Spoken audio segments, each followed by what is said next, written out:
Join me in painting some more cute dogs.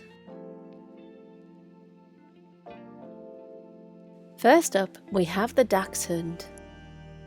If these sketches look familiar, then it might be because you watched the previous video. Thank you, by the way. Sometimes I create several images from one set of sketches, and it might seem as though I copied the sketch and continued painting.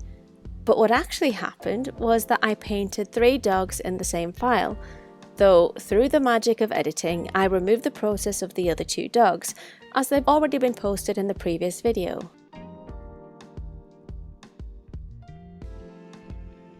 You might be wondering if there are any advantages to creating multiple images in one file.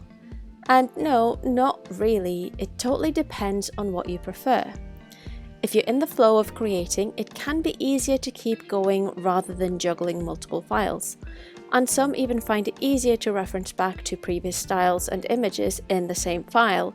However, there are multiple ways of doing all of these things, so all in all, it just depends on what you prefer.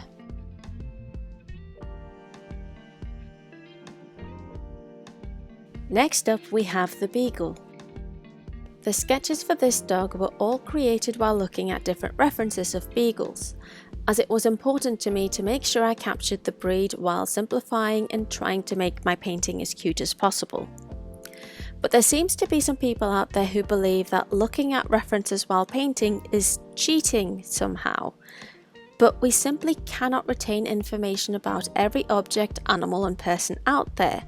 So looking at references helps artists learn, as well as ensure that we capture the subject matter, poses, proportions and details correctly. When colouring in a light base colour, like one that's meant to be white or light grey, I find it a lot easier to use a darker colour such as blue to fill it all in. I do this to make sure that I don't miss any big areas or create small gaps. Then I set the layer to alpha lock and flood it with the desired base colour. Of course, there are plenty of other ways of doing this. There are reference layers and the selection tool method, and painting the areas and erasing the edges, just to name a few. And if you are an artist, I would love to hear what your preferred method is. If you have any questions about my process, please let me know in the comment section.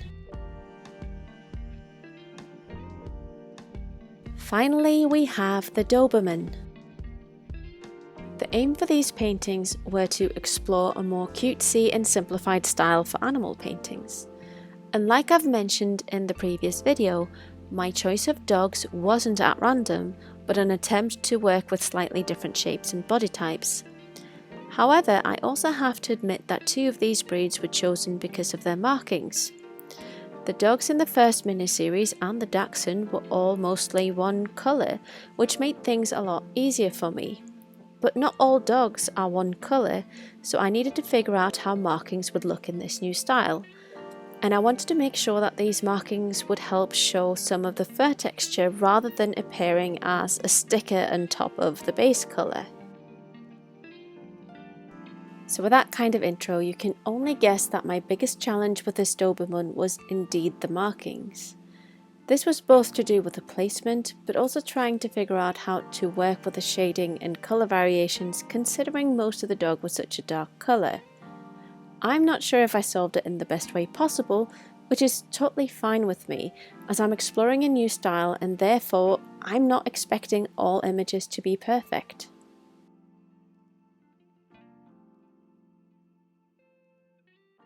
Thank you so much for watching. More process videos are up on my YouTube channel, and you can find more of my work on my website and on social media.